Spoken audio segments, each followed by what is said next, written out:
There is a reason this story is not told. Let us get into it. Picture this. It's a Wednesday, completely ordinary.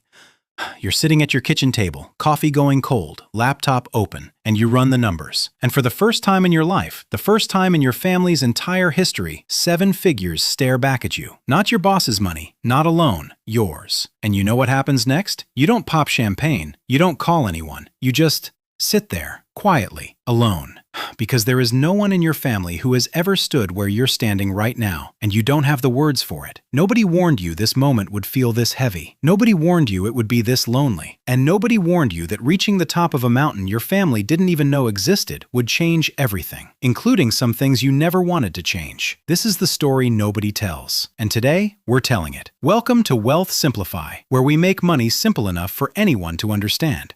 Stick around and watch this whole video, because if you skip even one part, you will miss something important. While you're here, consider subscribing and giving this video a like. It tells the YouTube algorithm that you are serious about improving your money, and YouTube will start showing you more relevant content like this video. Content that actually helps you succeed. You found this video for a reason, so make it count. Act 1. The starting line nobody chose. Meet Sarah. Sarah grew up in a house where the word budget wasn't a financial strategy. It was a daily survival skill. Her mom clipped coupons the way other parents signed permission slips. Her dad worked doubles at a warehouse not because he loved the overtime, but because the car payment was 2 weeks late. Nobody sat Sarah down and explained wealth. Nobody explained investing, or compound interest, or the difference between an asset and a liability. What she did get was a masterclass in scarcity. She learned it in the silences. The way her parents changed the subject when the topic of retirement came up. The way "we'll see" always meant no. The way dreams were for other kinds of families. By the time Sarah was a teenager, she had already absorbed a belief that most people carry their whole lives without ever questioning it. People like us don't end up with more than people like us started with. That belief, that's the ceiling. And the dangerous thing about it is you can't see it. You just keep growing, keep working, keep trying, until one day you bump into it. And because everyone around you bumped into it too and stopped, you stop. Because that's what you're supposed to do. Now meet Marcus. Marcus grew up 3 blocks from Sarah. Same neighborhood, same school lunch line, same version of the same story. Except Marcus had a different moment. He was 19, working a closing shift, and a customer left behind a book. He almost threw it in the lost and found. Instead, he read the first chapter on his break. It wasn't a magic book. It wasn't even a particularly famous one. But something in those pages cracked a door open in Marcus's mind. A simple, almost reckless idea. The ceiling isn't structural. It's inherited. And once he saw it, once he really, truly saw it, he couldn't unsee it. That moment is either the best thing that ever happens to you or the beginning of the hardest decade of your life. For Marcus, it was both. Act 2.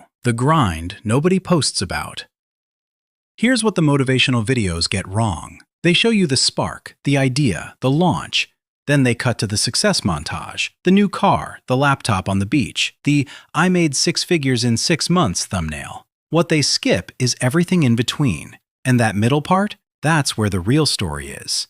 Marcus spent 2 years building something on the side while working full-time. He missed birthday dinners. He stopped watching the shows his friends talked about at work. He said no so many times that eventually people stopped asking. His weekends disappeared. His savings took hits. He launched things that failed, quietly, without fanfare, in ways that only he would ever know about. His family started asking questions. Not mean questions, worried ones. When is this going to become something real? Are you sure about this? Maybe you should just focus on the job. They weren't wrong to worry. They loved him. But love and vision don't always speak the same language. Sarah watched Marcus from a distance and thought he was crazy. She also thought he might be onto something. So she started her own version of the grind. Nights learning skills online. Weekends running a small service business out of her apartment. Every dollar she made, she reinvested instead of spending. She kept a spreadsheet on her phone like a second journal. Not because she was obsessed with money, but because she was obsessed with proof. Proof that it could work. Proof that the ceiling was just a story. There's a 3 a.m. moment that both of them had, separately, in different years, in different apartments, sitting with different failures in their hands. A moment where the voice in the back of your head sounds dangerously reasonable. It says, "Look at your family. Look at your neighborhood. Nobody from here has done this. That's not bad luck. That's a pattern. That's data." And here's what you have to understand about that moment. It's not a moment of weakness. It's actually a test. Because the people who make it through that moment aren't the ones with more talent. They're the ones who, when faced with the most compelling case for quitting, decide the cost of going back is higher than the cost of going forward. Marcus stayed up until 4 a.m. that night, not working, just deciding. He kept going. Act 3. The first win. The first real win doesn't look like what you imagined. Sarah's came on a random Tuesday evening. She was eating leftover rice, scrolling through her banking app, and noticed that for the first time, her side income for the month had exceeded her rent, just barely, by $43, but it did. She didn't scream, she didn't cry, she just sat there and stared at it until the screen timed out, and then she turned the lights off and went to bed, because there was no one to call. Not because the people in her life didn't love her, they did, but because explaining what that number meant would require explaining everything that led to it, and she didn't have the energy for everything that night. Here's what that moment teaches you, though. A first win isn't arrival, it's confirmation. It's the universe saying, the direction is right, keep going. But something shifts after the first win. The fear changes shape. Before, you were afraid it would never work. After, you're afraid it'll work and then stop. Suddenly, the stakes are real, and real things can be lost, so you get more focused, more deliberate, more serious about the fundamentals, because now you know there's actually something to protect. Marcus felt the same thing. His first win was a client who paid him more in 1 month than he used to make in 3. He remembers driving home from the grocery store and the number just floating in his head, surreal and specific. He pulled into his parking spot and sat in the car for 12 minutes. Then he went inside and made pasta, because that's what it actually feels like. Not a movie, not a montage, just you, a number, a quiet kitchen, and the slow dawning realization that you might actually be building something real. Act 4. The Crossing. 7 figures. For Marcus, it happened on a Wednesday. For Sarah, it was a Saturday morning. The day doesn't matter. What matters is the moment you look at a number and realize it's yours, completely, and that no one in your family has ever seen a number like that with their name on it. You'd expect fireworks. You'd expect to feel like a different person. Instead, it's quiet. Deeply disorienting quiet. Like walking into a room where all the furniture has been moved and you're trying to remember where everything used to be. Sarah called her mom. They talked for half an hour about her cousin's new baby, a leaky faucet in the hallway, a sale at the grocery store her mom wanted to tell her about. Sarah didn't mention the number. Not because she was hiding it, because she genuinely didn't know how to say it out loud without it sounding like something it wasn't. Like distance. Like, I'm different now. Like water getting louder between them. She said, "Things are going well." Her mom said, "Good. Are you eating? Not just coffee?" She said yes. She hung up. She sat in the silence for a long time, and then the second education began. Because here's what nobody tells you about crossing into wealth when you come from nothing. The money solves everything you thought was the problem, and immediately surfaces a whole new set of problems you didn't know existed. Tax strategy, asset protection, estate planning, investment vehicles, inflation-adjusted returns.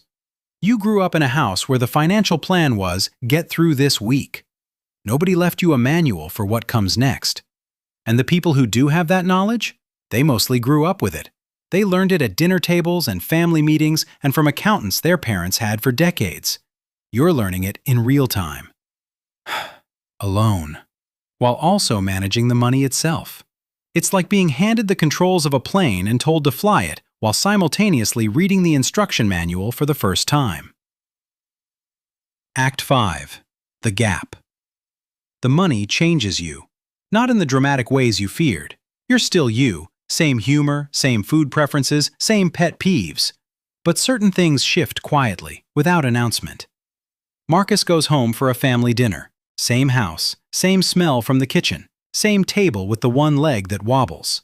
He offers to pay for the groceries and his aunt waves him off, says he didn't need to. He insists. There's a pause, just a second, where everyone registers something without saying anything. Then someone changes the subject and it passes and nobody mentions it again. But it happened.